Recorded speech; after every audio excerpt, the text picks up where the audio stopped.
عزت کیا بنایا ہے. ہم نے جی لوگ کہتے جی ہماری بیٹی جو ہے جی وہ ماشاءاللہ اس نے پی ایچ ڈی کر لی ہے, ایم بی اے کیا جی, بی بی اے کیا ہے, اور نام کیا ہے جی عورت. عورت تو پردے والی چیز ہے, اس کو پردے میں رکھو. اور حضور نے کوئی معاشرہ بھی آ جائے نا, یہ بات تو بدل نہیں سکتی نا کہ بیٹیاں چاہے جتنا مرضی ہے پڑھ جائے, ایم بی اے کریں, بی بی اے کریں, ایم اے کریں, جو کچھ مرضی ہے کر لیں. کل کو انہوں نے گھر کی چار دیواری کے اندر اگر رہیں تو باپ کے لیے عزت ہے, ماں کے لیے عزت ہے, بھائی کے لیے عزت ہے. اگر گھر کی چار دیواری میں رہیں, اور اگر گھر کی چار دیواری سے پار کر گئی اب گھر کی چار دیواری کو, چاہے وقت کی وزیر اعظم کیوں نہ بن جائے, بھائی ہم تو غیور اور غیرت والے یہ کہتے ہیں ہماری بیٹی کے کوئی نام بھی لے لے تو ہم کہتے ہیں میں تیری زبان کھینچ کے باہر کر دیں گا, دوبارہ میری بہنوں دا نا نہ لویں.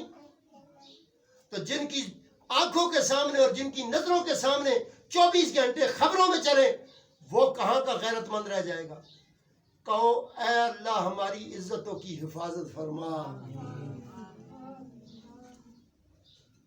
تو بہترین معیار زندگی سمجھو, حضور کی اولاد کا دامن کبھی نہیں چھوڑنا. ہمیں تو صحابہ سکھا گئے ہیں بھائی, ہم کوئی اتنے سمجھدار نہیں ہے کہ ہم کوئی خود اپنے پاس سے بات کریں گے. ہماری ساری باتیں جھوٹی ہیں, پر ہمارے آقا کریم کا فرمان کبھی بھی جھوٹا نہیں ہو سکتا. ہر وہ شخص جھوٹا ہے جو نبی کے فرمان کو جھوٹا کہتا ہے, اور اتنا جھوٹا ہے کہ قیامت والے دن بھی اس کو اللہ جھوٹا کہہ کے شیطان کے ساتھ کھڑا کرے گا. کیوں؟ اس نے حضور کے فرمان کا انکار کیا. اس لیے یہاں پر ہلکا بگوش ہونے والے جتنے احباب جہاں جہاں سے آتے ہیں, میں ان کو ایک چیز کی تلقین ضرور کر دیا کرتا ہوں. پہلی چیز یہ ہے کہ میرے نزدیک سب سے اعلیٰ پیر مصطفیٰ کریم ہے, بولے سبحان اللہ. اور سب سے اعلیٰ تعلیم ہے وہ قرآن کی ہے, اور وہ قرآن اس وقت تک سمجھ نہیں آ سکتا انی تارکن فیکم الثقلین, کہ دونوں چیزوں کا ہونا ضروری ہے. قرآن کی کتاب بھی ہو اور نبی کی آل بھی ہو.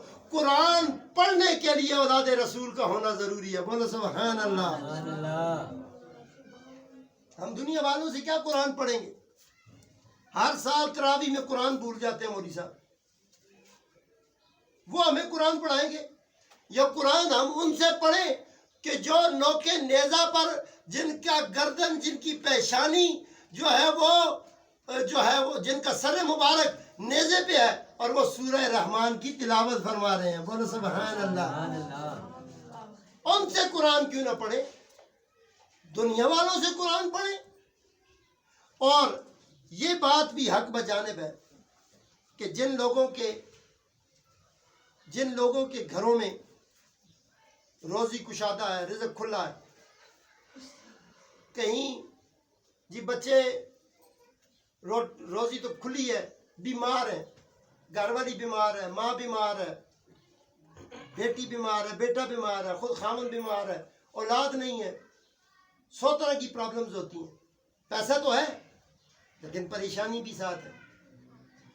بعض گھروں میں کھانے کو رزق نہیں ہوتا, روٹی نہیں ہوتی, اولاد بھی ہے, بیماری نہیں ہے, مگر پریشانی رزق کی ہے, تنگی ہے. تو اللہ ہر رنگ میں اپنے بندے کو آزماتا ہے. بولو سبحان اللہ. میاں محمد باقر صاحب فرماتے ہیں جنہ عشق نمازاں پڑھیاں کدے نہیں ہو مردے, جنہ عشق نمازاں پڑھیاں کدے نہیں ہو مردے, شک ہووی تے دیکھ لے جا کے قبراں تے دیوے بڑھ دے.